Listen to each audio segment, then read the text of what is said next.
Menelaus, king of Sparta, the fiery brother of Agamemnon, husband of the beauty of Helen, was on his journey home following the 10-year-long Trojan War. Shipwrecked on the island of Pharos, Menelaus was desperate when the goddess Edotha told him of her father, the immortal Proteus, the old man of the sea. If Menelaus could defeat him, Proteus would surrender the secrets Menelaus needed to lead his men home to Sparta. Defeating Proteus would be difficult because the god possessed a special power. He was a shapeshifter, a polymorph. So Menelaus and his men, disguised as sealskins, laid in ambush on the beach. As Proteus emerged salty and frothy from the rolling sea, they sprang into action. First, he shifted into the great bearded lion, then a serpent, a panther, a ramping wild boar, a torrent of water, a tree with soaring branch tops. But the Greeks clung firmly. Their normal weapons of little use, with each shift, they shifted. With each new challenge, they changed, clenching their legs tight around the necks of the animals that appeared, or digging their fingers into the wooden limbs of the tree, or wrapping their arms around the swirling balls of mercurial fire. The old man of the sea was defeated. By adapting, the Greeks found their way home. And that was the opening of the book that we'll be discussing today by General Stanley McChrystal, entitled Team of Teams, New Roles of Engagement for a Complex World. Last year, a colleague of mine lent me a copy of this book, and from the start, as we just read, I was hooked. I mean, how often do we as athletic trainers continually have to adapt to, as the book puts it, find a way home? Welcoming to the show today is someone who is no stranger to the sports medicine broadcast, and the very person who introduced me to today's topic and book, my friend, Kelly Salter. Good morning, Kelly. Good morning. How you doing? Good. And joining us as well is Jeremy. Good morning, Jeremy. Of course. Thanks for being here, John. Thanks for being here, Kelly. Absolutely. So if you had a chance to listen to our first episode on leadership and athletic training, you heard us discuss the book Extreme Ownership. In similar fashion today, I just want to point out that we are only going to hit a few parts of the book and only a handful of chapters. Kelly and I, we met yesterday and we talked a little bit, and I've read this book a couple times, and I know Kelly was a big fan of this book, but I kept trying to think, like, why is this book such a good book when it comes to leadership building and leadership traits for athletic training? And we talked a little bit about it, and I was going back and forth, and there's so many good lessons in this book, but how does it really help athletic trainers? And one of the things that we kept saying is that it's a book about building relationship and building trust. So when we look at working within our different teams, so quote unquote teams, whether it's our team doctors, whether it's a doctor from another city or another practice, whether it's working with a physical therapist, whether it's working with other athletic trainers. I know Kelly and myself, we're not in the same school district, but we do have a shared team that we work with, and even when we see each other on the field, we're always constantly working together. And then how do we use this book to actually work between our actual teams? So between our football team, between our swimming team, between our wrestling programs, how do we use the lessons learned in this to actually help better serve our athletes and, the like I said, quote unquote teams. So, one of the things, like I had said, was it just kept constantly going back to building relationships and building trust. So that's what I really took away from this book. And I really am excited to kind of get after reading the big parts in this book and the chapters that we really felt that would really help athletic trainers and overall, how can something like this help us serve our athletes a little bit better? Yeah, I was recommended to read this book at a conference I went to out at the University of Michigan a little over a year ago. And when I picked it up at first, I thought team of teams. And I was explaining to you yesterday, I had to kind of shift my entire thinking pattern.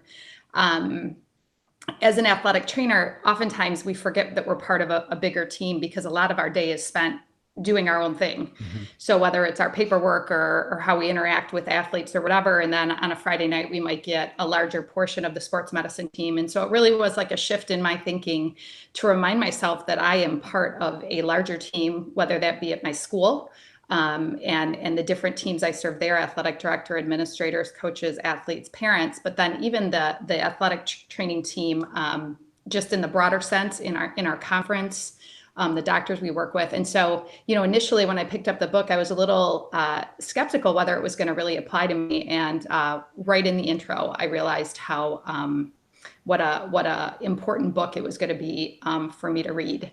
And one of the first quotes that I read in that introduction was something that I find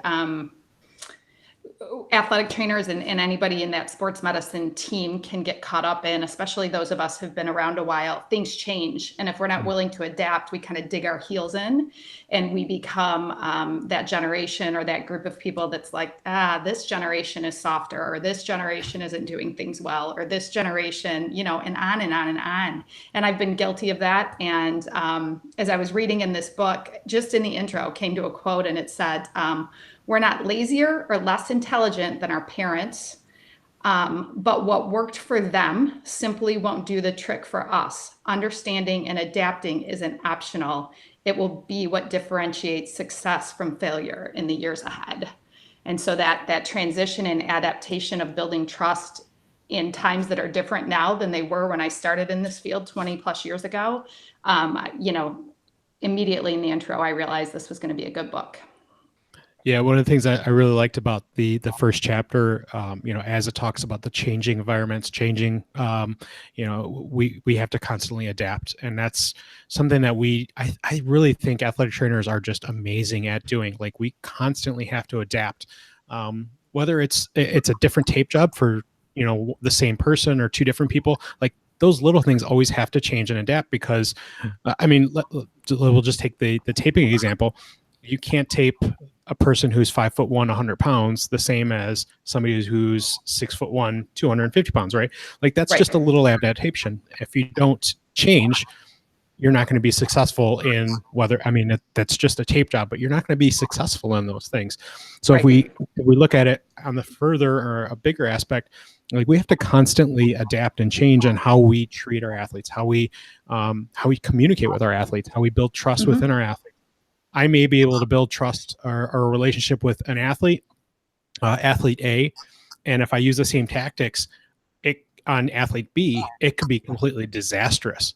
Like, we have those athletes, we have those people we work with, the doctors that we work with that we can joke with, we can be a little crass sometimes. And then the other ones, you have to be extremely polished. And, you can't take some liberties that you would say with somebody else. So, we're constantly adapting, constantly changing. And that was one of the things in the recap of the book of the first chapter was, we have to worry less about the tactics and technology and more on the internal architecture of our culture to rely on those changes and to make true adaptations.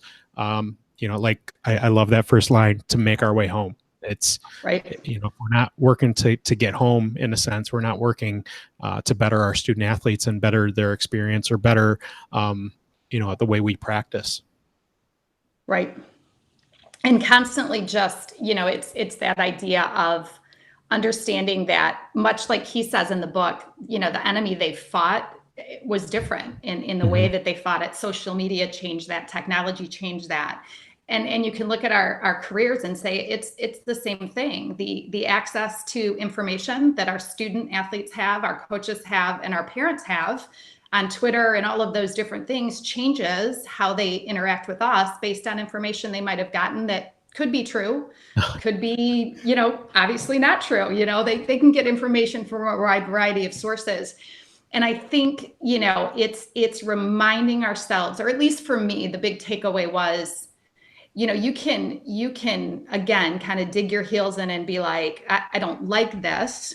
or you can adapt and figure out how to work alongside of it. And so maybe it's you change up your social media and the information you're putting out there to make sure they're getting fed information that's true, that you've backtracked and done things with, and moving out of that mindset of this is the way we've always done it to this is how we need to adapt to make sure that our student athletes are healthy, that they're educated, that they're reaching whatever their goals are, whatever their potential is, that we are coming alongside and helping them reach them. In that sense. Right. I think about like our continuing education, how important that is. And I mean, you're never going to find an athletic trainer who doesn't gripe about the changes in athletic, in our continuing education. I mean, especially when, EBPs started coming up, it's like, I have to do 10 They're more. Evil. They're evil. They're taking away time from me. All right. Well, hey, listen, you're not going to be a good athletic trainer.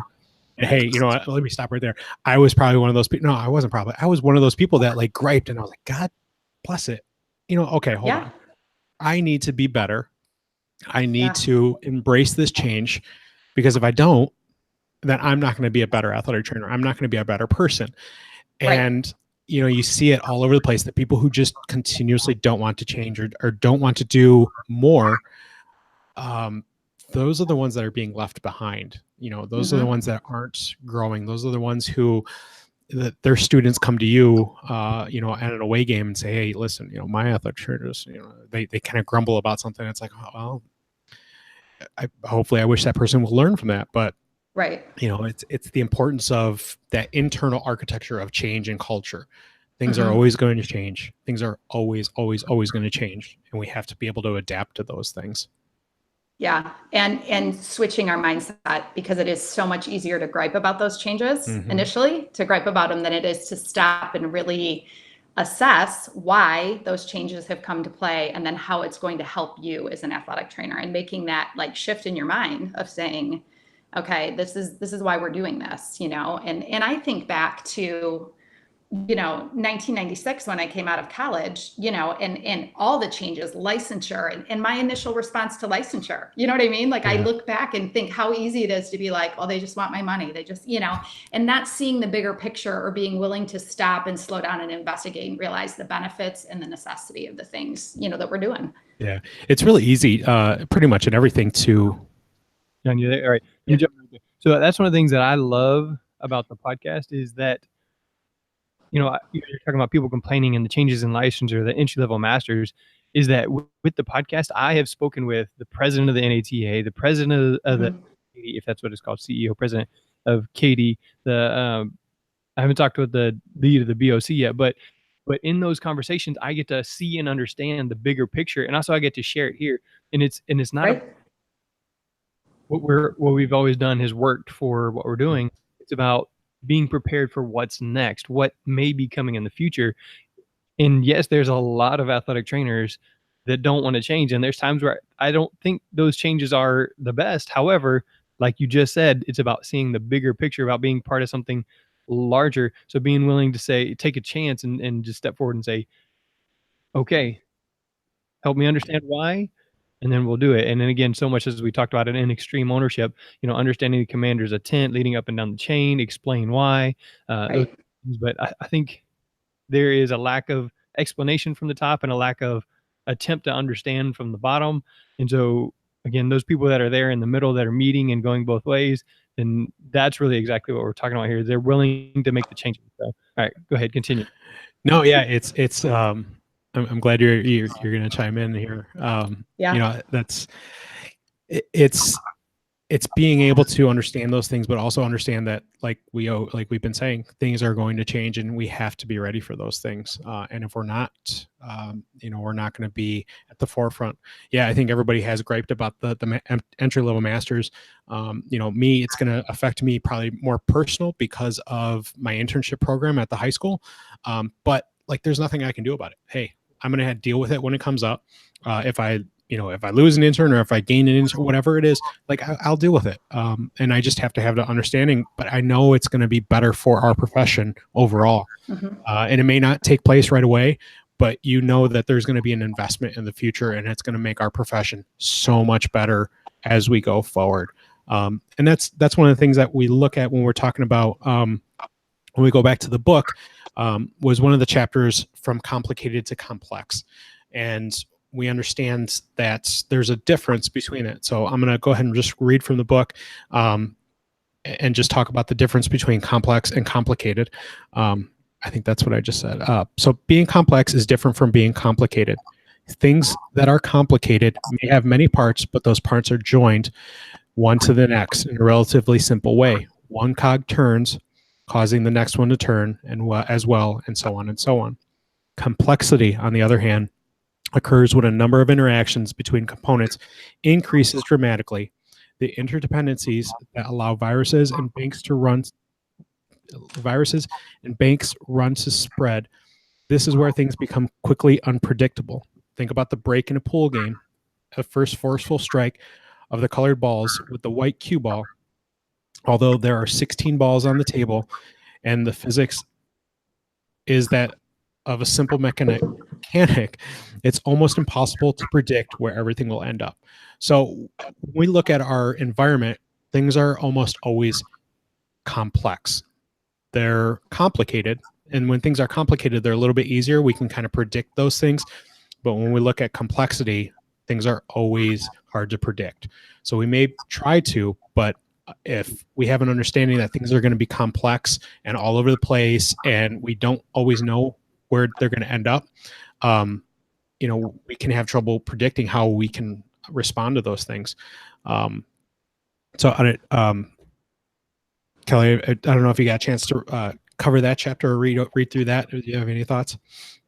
Yeah, I mean, it was a great chapter just in the sense of just realizing, which we kind of touched on, athletic training is incredibly complex. So there's no, I know that, every doctor has a protocol for, certain injuries, and we put together protocols for, how we handle certain situations, but then every situation presents its own change. So, it could be that the athlete that we're, treating in this particular emergency happens to be a diabetic. And so that adds a new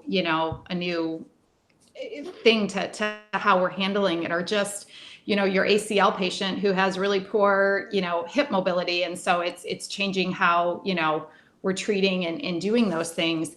And I think that understanding, like going into our jobs and our fields and our schools or our clinics or wherever we're employed as athletic trainers, and walking in understanding that there's not, they talked a huge amount about Taylor and how he went in and made these factories exceptionally efficient. So you just did your one piece, and that's the only piece you understood, and these factories were, efficient. We can't operate like that because of the complexity of what we do. And it's interesting to understand too, as you look at that complex situation, to understand all the moving parts. So speaking to every coach is going to be different, and you might have an overprotective parent versus a parent who wants Johnny to go back in right away. And you might have a compliant kid who wants to do all the right things versus the kid who just wants to get back in there and is non-compliant. And all of those factors come in, and that's where being flexible and adaptable, going back to that Proteus, and figuring out how are you going to morph yourself to make this situation reach its maximum potential or its goal, whether that's getting him back on the field or, whatever that might be. And there was just no doubt as I was reading that, like for me, there was no way to look at athletic training and fit it into any sort of a machine shop type assembly line. Like it just doesn't work in my mind. And understanding that is helpful. Yeah, I remember like when I first started, I wanted to build an ankle rehab protocol, which is it's fairly easy to do. Like you can do the 4-way ankle, and you can do balance board and, calf stretching. But then I quickly realized like everybody's different, and not everybody's going to respond to the same thing over and over and over, and they may plateau. Some people it may work amazing for.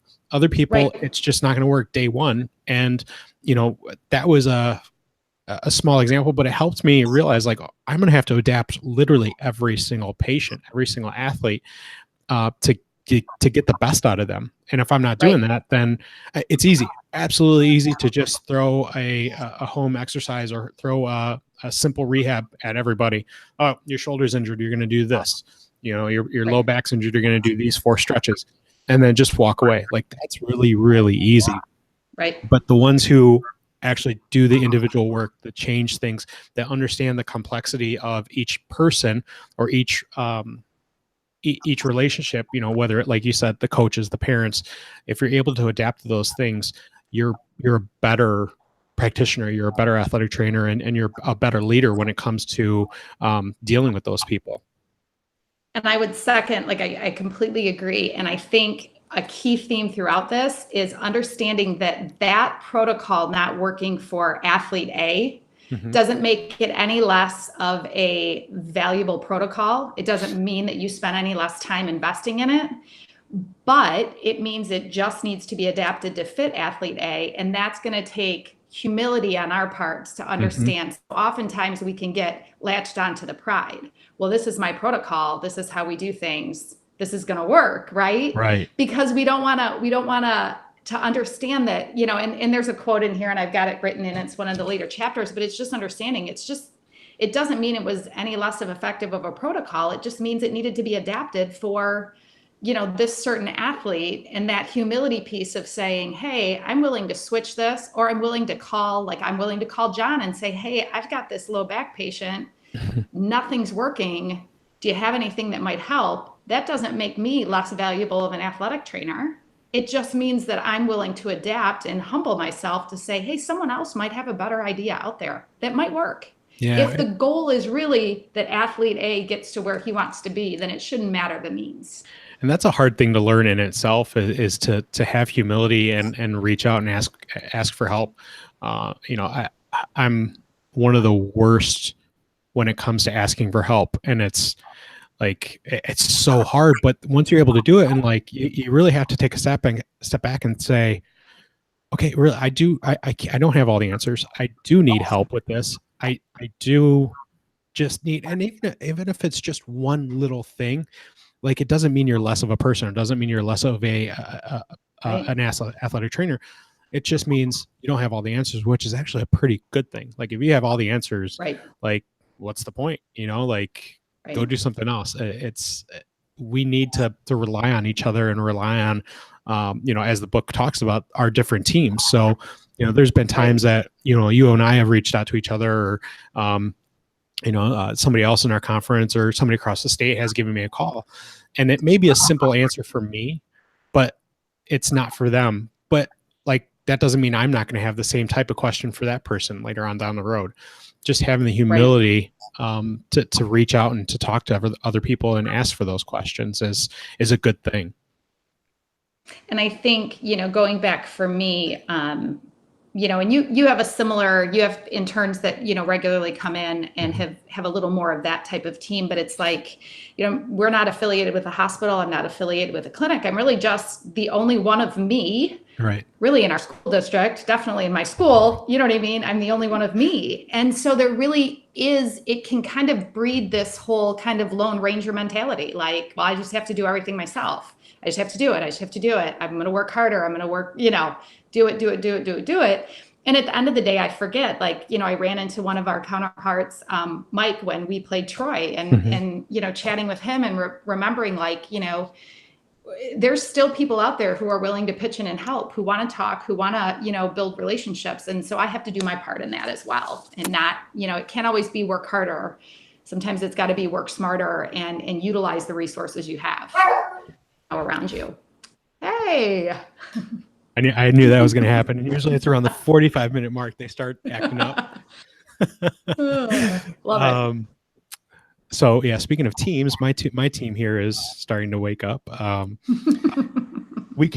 think what you're starting to touch on right there is, you know, the book talks about Stanley McChrystal was the head of, or the leader of, the Special Forces. So, you know, the Army Rangers and the Navy SEALs during his time in Afghanistan. And obviously you have these high achieving teams, and they're smaller teams, and alone they're really, really good at their jobs. And that's, you know, I talked about this when we talked about extreme ownership and some of those other things. Like, I really look at athletic trainers like we are the special operations when it comes to medicine sometimes. And when we get stuck in our own silos, Like we're really good at our jobs and we're really, really good, but then we have to learn to reach out and talk to other people and to communicate. How can we better help our athletes? And, like within our area, I think we do a pretty good job of communication, not only to help our student athletes, but to help make athletic training better within the area, to help promote it, to help promote each other.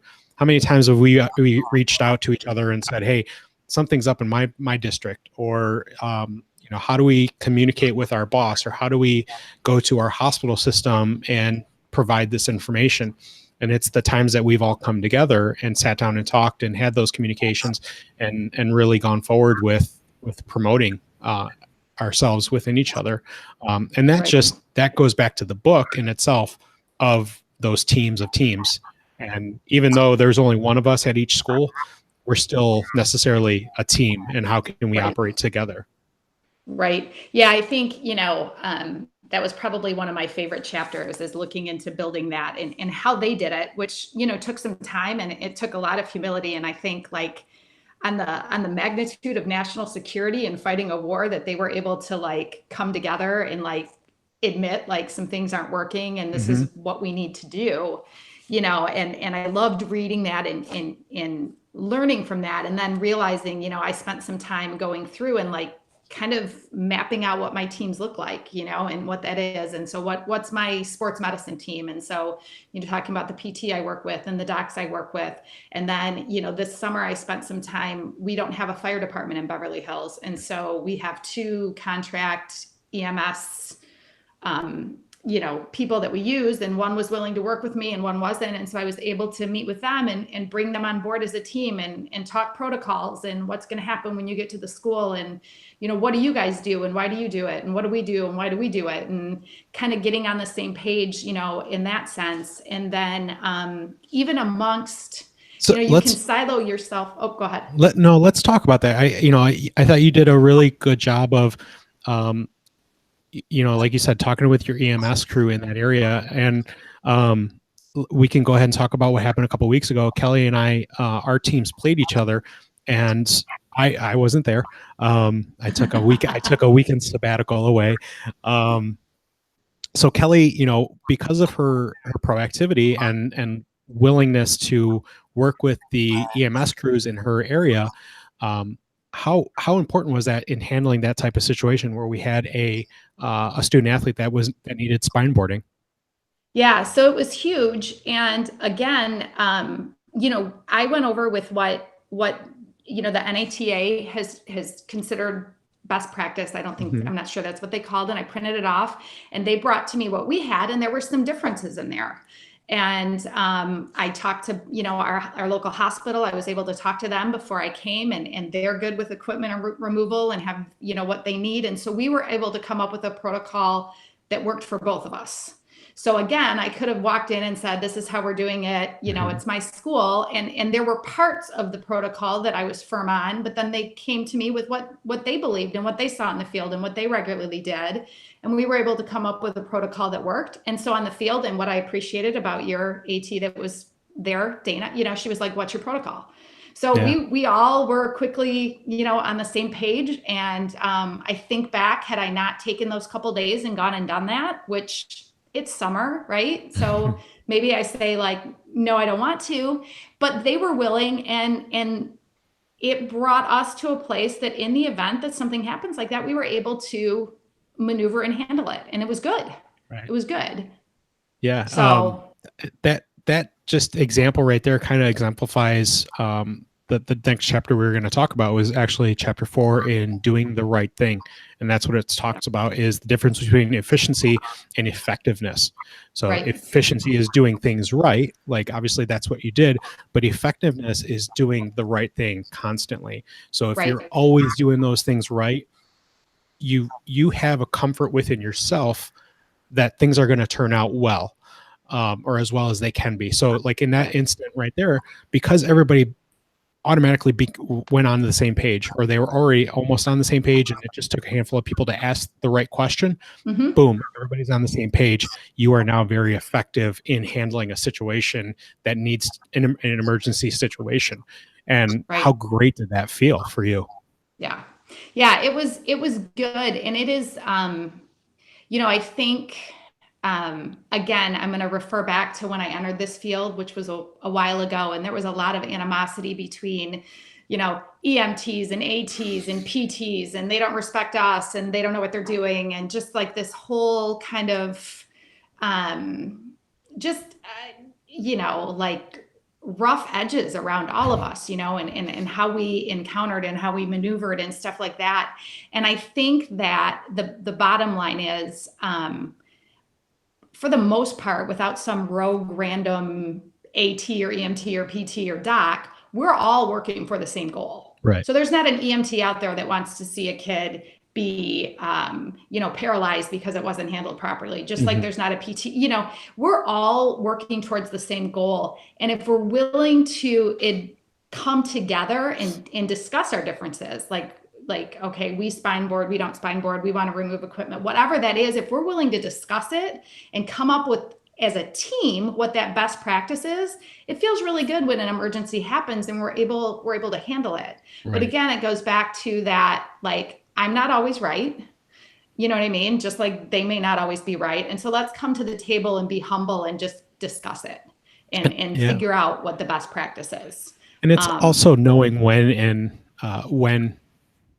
to fight those battles and when to let those go as well too. And that's all about relationship building, right. You can't always win every battle, and you shouldn't always try to pick a fight, right? Like you need to know when to shut up and listen, and when to pipe up and speak up for, and advocate for whoever you're working with. Right. And part of that is doing our part, as ATs, taking the EBPs, taking the CEUs, the very things that we might gripe about on occasion are the things that educate us about the best practices. And we filter through those. And these are our untangibles. These are the things we don't deviate from. And here's why. So I'm not coming in and saying, this is how we're doing it because I said this is how we're doing it, but this is how we're doing it because here's the research that shows this is the best practice. And so there's like a difference in how you do that. But yeah, having those, intangibles of where you're not going to shift. That chapter, one of my favorites, and it goes back to humility, but it talks about resilience thinking. And I loved as he talked about that. But the key lies in shifting our focus from prediction to reconfiguring. So instead of trying to figure out what's going to happen next, how can we adapt to whatever's coming? And I think there's comfort in those protocols, like we do X and then Y happens, we do Y and then Z happens. Right. But life doesn't flow like that. And so it's like, how can we reconfigure to make things work? And that's humility and adapting. Yeah. It's got to, I think it's definitely in both books. It's in Extreme Ownership, and I'm almost positive it's in their new one too, but they always talk about the enemy gets a vote. Like you can always predict and or not predict. You can always try and plan. But as soon as you go out and try to do something, somebody else is going to have a plan that they don't care about your plan at all. And that's typically the injury, right? Like the injury is always going to be the enemy of athletic trainers.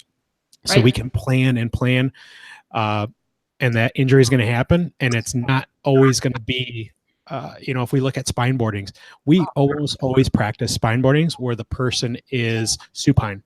Well, what happens when they're prone, right? Like, shit, we have to change and we have to adapt and change and things like that. Like if a student athlete goes down and it's a spine board and their face is flat on the ground, you can't just walk over and be like, well, I didn't train for this, so screw it, I'm walking away. Yeah, my bad, dude. I gotta go. Yeah. Let me go read my manual. Right. Yeah. Let me check A, B, and C. So we have to constantly adapt, but we also have to, like the book said, have to have resilience thinking and knowing that things are going to change and we have to change with them, and we have to be ready to adapt and attack when those things happen. So yeah, I love that part of the book too. That was one of my favorite things when I talked about the resilience thinking. I was able to use that even in, that whole thinking in talking to a couple of my coaches who had a couple rough games in that whole idea of just resilience thinking. Like, how do we get these kids to, like, instead of focusing in on what went wrong, like, how do we get them thinking resiliently? How do they get past that? How do they move past that? So it's interesting how even in athletic training, this can like bleed over into the people we work with every day, Right. Yeah. I I don't want to say I love when it happens, because we're dealing with it now, like within my school, where we are dealing with a very rough football season. Yeah. And we're getting like fixated on one different problem or one problem each game or one situation, but we need to step back and to have that resilient thinking. Like uh, one of the things that kind of drives me nuts, and I don't want to talk too bad about like coaches, but when an athlete goes down and it's like, what do we do? We lost our starting whoever. It's like, well, hold on. We need to be a little bit more resilient and thinking like, who's the next man up? And Right. like, we have to do that in athletic training, because what if I'm gone for a weekend? What if I miss a game? Yes. Yeah. So like within my team, like I knew I was going away that last weekend or however long ago that was. Yeah. I knew I was going away. So I had to continuously put my team in situations that, hey, what if I'm not here today? Right. And they had that understanding. So, that when something bad happened or when we had an incident, they were able to actually step up and take over things fairly seamlessly without me. And I don't always need to be there. It's just, it's also very hard to admit that. Yeah. Yeah. Like we talked about, and I think what we talked about with Kurt last week was you want to build a team, and you want to work yourself out of a job. Basically, you want to create resilience within the people you work with so that they can step up and take over if I'm not there, or if I may not even be in the same room, and they need to have that ability to have that decentralized command and to just take over the situation and not have to worry or think about it. So. And I would say, and I said this to you before, but just to reiterate, I think what went on that, like, so seeing the planning you had ahead of time, you included me on those emails, like, hey, I'm going to be out of town. This is how it's going to flow, was awesome. So I knew that coming in, who was going to be there. Right. But then seeing that happen, I was able to come back and shoot you a text and say, hey, like, you prepared them well. Not that you babysat them, not that they were like, oh, before we do this next step, let me call John in Texas and make sure it's the right one. They went to work because you obviously trained them and gave them the confidence to understand that you believed in them. You know what I mean? And that they could do their job, and they did, which is how you want things to flow, and you do want to be able to not be there, but there's always that like piece, like either that worry, or sometimes I think it's attached to the pride, like, can they function without me? You know what I mean? And getting beyond that to be like, yeah, there's great people that can function when I'm not here, All right. And for me, it's a little different. What'd you say? I said, all right, enough about me. For me, it's a little different though, but after, that incident happened and you were there, it's like, I don't have, it is just me. Like, it is just me. And so if I'm gone, I can get someone to cover who's just like a fill-in. I don't have a regular, person, but there's times I'm not there where practices are happening or whatever. And so what do I need to do to just prepare coaches to handle things when I'm not there, and starting to think through, some of those things, because there's me, and then there's football, swimming, volleyball, there's 6 other things going on. And so thinking that kind of creation of team and teams, that communication and how to make sure everybody's on the same page, which is important. Right. One of the big things with communication is if we look ahead to chapter 7 and seeing the whole system, is sharing a level of transparency too, and always communicating those things. And with us, we always have goals, what we want to do with our student athletes. So we talk about how do we see the system, and how do we get others to see the system within the separate teams. So I'll let you kind of talk about that chapter a little bit. Yeah. So just in getting that, they talked about that MECE and that non-MECE kind of, parallel and how they communicate. And you can, they even went as far to do that example about the soccer players from, and this is just your part of the field and this is what you do, but we're not going to communicate. And obviously we all know that can't work. And so it's that idea of communicating in a way that everybody has the information they need, but nobody has all the information, because that's almost like information overload. And so finding that balance in how we do things. So, thinking through like an injury. So if we have, an athlete that's out on a concussion protocol, let's say, right? Mhm. So there's that communication piece with that athlete's parents, with the counselors on the education side, with the coach who's wondering when they're going back, with whatever physician, they're working with. And it's that idea that all of us have to have a certain amount of information in order to best treat that patient. So if I'm, deciding that, the counselor needs no information, you know what I mean, except for a concussion, then how are they going to communicate with the teachers, and how are we going to work towards the goal of getting them back, educationally? Same goes true with the parents and with the athlete. And so it's this idea that, he talks about in the book, that they almost held on to information like it was Gold. You just didn't get it. So they were talking how like opportunities were missed to actually grab hold of guys on their lists that they were trying to get, their targets, because information wasn't willing to be shared. And so I think for me, it's coming back in and realizing that a certain amount of communication has to go on daily between all the different areas I work with, to make sure that everybody has the information they need to once again reach whatever goal that is. So if it's Johnny getting back in the classroom, you know what I mean, then we need to be working together with teachers, counselors, doctor, et cetera. So I'm following whatever the doctor has put out there. The teachers are aware of what that is and how far they can push, in the classroom. And so we're all communicating on that same page. And I think the communication piece, while for me, it's never been holding on to it like gold, like I have something that's like so valuable that I don't want to share it. It really is realizing the priority of that and making sure I have time in my day to communicate with the people I need to communicate with regularly. Right. And for me, and I think a lot of athletic trainers, once the bell rings and school's out and you're moving from sport to sport and rehab and this and that and the other, it's remembering that priority is making sure we're all on the same page communicating. So I got to set time in my day for that. Right. So, that kind of goes back into, as you start talking about those silos and the MEAS boxes, we touched on kind of everybody holding on to one piece of information. It really goes back to the previous chapter and the chapter I want to kind of finish the book on. And today's discussion is the chapter entitled Team of Teams, and it follows the title of the book. And it's funny that there's a couple chapters, I believe, that are actually titled Team of Teams in here. I think there's definitely two. But for me, it's funny. It's almost the jelly out of this donut is right in the middle of this book, right? It's not at the end. It's right in the middle. It's right in chapter 6. So you like hit it and you're like, read it. And you're like, well, wait, wasn't it? You look at books, you're always like, oh, I should always read that last. But I think they do a good job of, it's right in the middle. They tell you what it is, but then they give more examples throughout the book of how the teams kind of work together. And like you said, when they hold on to separate pieces of information, they're not always working together.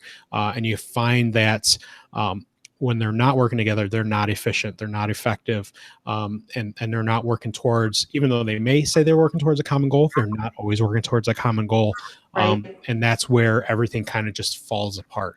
You have these specialists who just fall apart because they're not sharing certain things. And the other day I shared a picture on Twitter on I believe how this book helps athletic trainers build those relationships and build the trust within each other.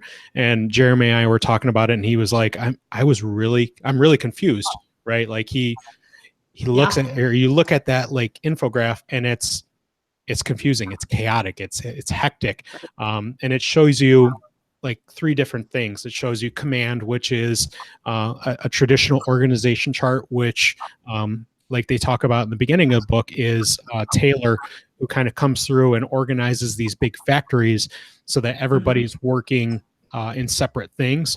And it worked perfect in the early 1900s. Like and early manufacturing and and how that worked, but then things needed to change. So now we have these a command, like one person, a command of teams, And you look at the next infographic, it's one big person who's in command of these like 4 little chaotic like bubbles. And then the crux of the whole book is the team of teams. And what you see is essentially 5 different clusters of 5 different clusters of teams, but then you have these lines kind of crisscrossing all over the place. And what we're looking at when we look at the book and when we look at the lessons that they're trying to impart here is the lines connect one team to another team to the next team. And it's not always the same person. It's another person or another part of that team connecting with another one. So it's completely interwoven. You see differences, but at the same time, they're all connected.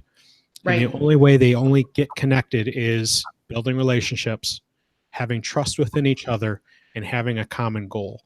So that's one of the things that like we will constantly go back to this month is those 3 things are incredibly important for people who want to lead or be a leader in this profession or really any profession. Right.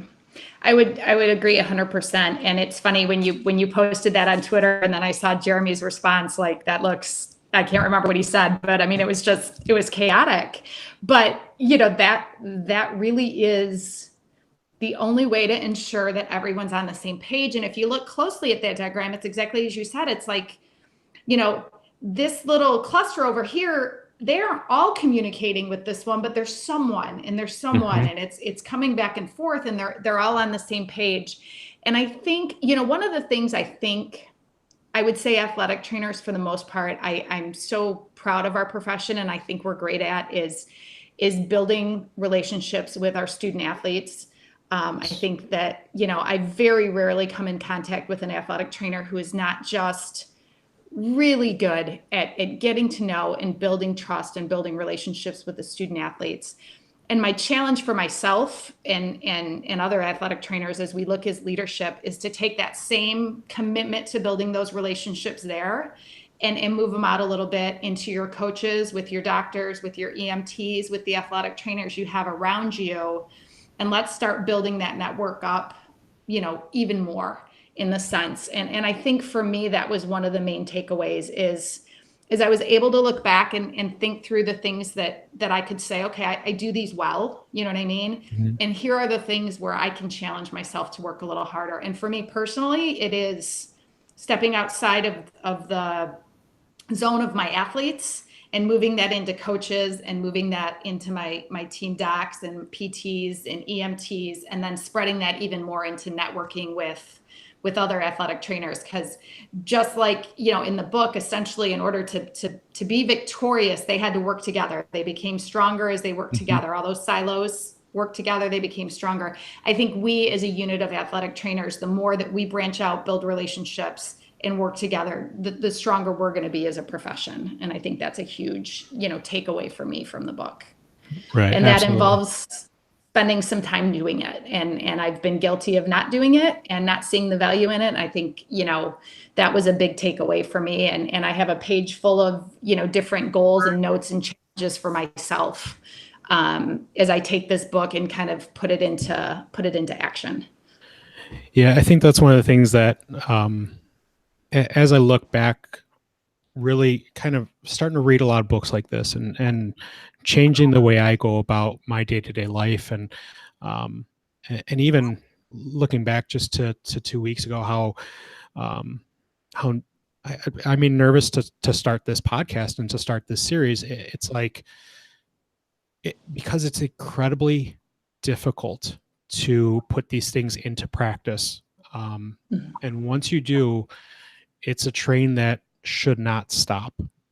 And you have to have an understanding that you can put these lessons, you can put these books, you can put everything into practice and have an understanding of them.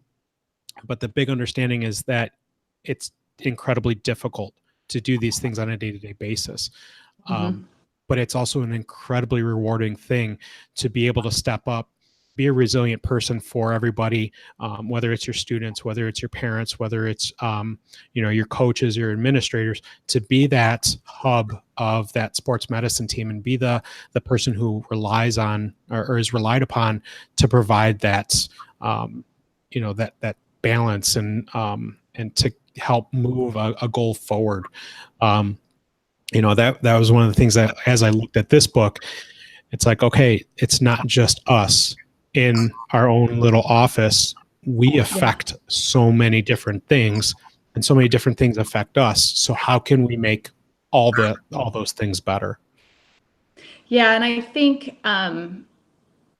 it can get overwhelming, like especially all the books that you're diving into this month. Like you could feel exceptionally overwhelmed at the task at hand with all the great ideas, you know what I mean? And the different things that are coming out of each book. I can only imagine, like deer in the headlight, like how am I going to do all of this? But even as he talked about in the book, I mean, it kind of started on just a dry erase board for him and just drawing it out. He talks about the hourglass and the chain and just kind of breaking it down into small components. And again, understanding, like you said, it's like, it's almost that ripple effect. So like, let's start doing something. So read a book and take something out of it that you're going to put into practice. And that kind of creates that ripple. And the next thing you know, you've got the train moving, you've got the ripple moving, you're going forward and you're seeing those changes. Because it would be a disservice to us if we read these books and then just felt this weight of like, oh, it's all on me. I gotta do, a million things. And so it's breaking it down into those smaller components so you can see the change little by little, but nonetheless see the change. Yeah, no, I think that's a really good thing to kind of bring this discussion to an end. Jeremy, do you have any questions about the book or any thoughts that you'd like to talk about? No, I'm still not 100% sure on the graph like we had talked about. You said, there's the one, and basically that would be like every single problem would come up to me if that was the command. So that's the first, the most basic one. And then the second one, it seemed like, so in this situation, I might have my 4 seniors and they're kind of in charge. So if there's a problem, then it goes up to them and then they can kind of deal with it. But then again, in my situation here at the high school, I don't really get, I guess that means that any of the students can come talk to anybody else to help deal with any of the problems and grow and learn there. Because currently we have, some of our students, most of the taping that they learn, the fingers, the wrist, the hand, they learn that from each other rather than from us. Like they have to test off on us and we have to make, approve them to do it. But can you kind of work through those charts given that the example that I just gave? So I'll talk about that final one. That final chart that's a complete mess and looks like a spider web all over the place. If you look at that chart, and if anybody has a chance to go to the Twitter post I had, what you're looking at, it's like I said, it looks like a complete mess. But if you really look at, there's 5 different major points in there. There's a pentagon, a triangle, a square, circle, and then a smaller square. Those would be essentially the main parts of a team. So if you want to put yourself right in the middle as the athletic trainer, you would be the smaller square, and you would have, like Jeremy, in your case, that would be the people you work with. So your student athletes, your student aides, maybe an administrator or something like that. And then if you look out to the outside, the 4 other clusters, imagine one as your EMS unit, the other one as a team doctor, another one as like a physical therapist that you work with, or if you want to look at the other one as your school board or an administrator, like a superintendent, and that group of people. What's connecting everybody is sharing of information, and that's what all those lines are. And that's just the trust and the relationships that are built that brings everybody together. And the only way you're going to be brought together is to have a common goal. So as athletic trainers, our common goal is to keep our student athletes playing and keep them healthy. So if we're not sharing the information to keep them playing or to keep them healthy, then you're going to break down those those lines of communication, those lines of trust, those lines of relationships that have been built. So does that help a little bit? Yeah, I think so. Because again, for me, it was like it is confusing without reading the book. Yeah. And so I think just understanding that each of the different clusters is in this example is a different organization, like you said, Right. nurse or whatever. But then again, in that situation, the students aren't really communicating with the doctors or the physical therapists, again, unless it's like the athlete. And so I guess trying to figure out how it would work. I know that obviously students or parents could communicate with the school board or the nurse or Right. that situation. I would almost, Communicate with the school board or that kind of thing. Is I'm just wondering how, instead of being the central hub of communication, I guess more like diagram 2. So go ahead, Kelly. I was just thinking, like, from a sense, you're right. Like, your students probably aren't communicating to the doctors, but if you look at that piece, even as part of your broader team, the students who are talking just about your program and what they're learning and what you're doing are building the morale and the excitement about your program that are continuing. So that bleeds out into your school board or into these other areas, like, this is going on here. So I think maybe shift you're looking at it not just like medically, but just in general as sports medicine at Pasadena High School. You know what I mean? Like your students aren't maybe calling your doctor about an athlete because that would be not in their realm, but you're communicating with them, and what you're teaching and what they're learning and what they're teaching other students is bleeding out into the community, that your docs and your superintendent and your administrators and your school board are hearing about it. And that's building your team's morale and just its place within your school system, in your school district. I don't know if that helps a little bit. Yeah, it definitely helps clarify almost any of the explanation we get on this. It help. And so just like when I took the kids on a field trip to the rodeo, I didn't call this, hey, but my principal knew that I was going. He was also there. So he brought in different media people. They posted on the school district website. Obviously we're communicating about it here on the podcast. So there's lots of different angles where I didn't send it to the school district. He did. He brought that up. I didn't send it to the rodeo. Right. He brought that out. And then my kids sharing pictures or whatever on their Instagram, Facebook, whatever it is. So that is kind of, I think, exactly what you're talking about, is where they're sharing what they're doing and the positive impact. Right. And so I think I'm getting it now. Is that kind of what we're... Yeah. I think if you were to take a look at that last graph and just draw an arrow, doesn't matter where you're drawing the arrow, but the arrow is essentially the goal that you're trying to achieve. If you get all those big clusters moving in the direction of that arrow, that's essentially what you want. You're just trying to build the relationships, build trust, so that all these little clusters are moving in the same direction. Good. Now I just have to define that one goal and get everyone moving in that direction, right? Mm-hmm. Right.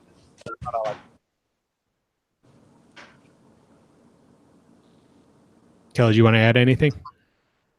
No, I think we're good. I think All I'm right. good. I think I would highly recommend the book, and I think just the ideas we talked about, resilience thinking and building that team of teams are important. Right. So like we talked about our last two podcasts. Oh, Jeremy. .com/leadership salter. So I'll have a link to the book, to the show notes. Again, sportsmedicinebroadcast.com/leadership salter. So it's leadership and then the last name of the guest. So that's how it's going to be for this whole series. So if that helps you remember, again, leadership salter for Kelly Salter. Go ahead, John. Like I talked about our last two podcasts, I always like to try to end these with a closing gratitude. So I'm going to go ahead and start. I'm going to thank our administrators for allowing me to take a little bit of time away and allowing me to do more research and do more work for this podcast. They know that's how important athletic training is and how important it is for our student athletes, and allowing me to have a little extra time to step away and do prep for this and to actually do the podcast on days where I have to come in a little bit later or take an hour away. So I want to thank the people I work with, my administrators, the coaching staffs, for allowing me to do that. Jeremy, you're up. I've talked before about blaming my coworker for the kids not doing what they were supposed to be doing. Before, I was kind of taking ownership of everything and saying it's my fault. I'm the leader of that group. I didn't communicate my expectations clearly. Mm-hmm. Right? And so there's actually like a ton of stuff that Bill does that I don't do. And he's actually at the point right now, he just met with the TRS, which is our retirement system here in Texas, and he's retiring. And so I said, hey man, can you just write down the stuff, all the stuff that you have done so far here, so that I have a timeline of, in August, this needs to get taken care of, in September and October. And so we're communicating there, because there's a ton of stuff that he does that I don't have to do. And we've been working together for almost 12 years, and we kind of know what to expect of each other and who's going to be where. And so it's really been amazing to have that consistent coworker for all that time, but then also just so much of the other stuff. Hey, can you do this? Sure. Hey, can you do that? Yeah, I got it. And then he just gets it done. So Bill, I appreciate all the work you do, and I know that you're kind of on the way out, but you're leaving obviously a great legacy, being here at Pasadena High School for almost 40 years. So Wow. Bill. Wow. Kelly, you're up. Yeah.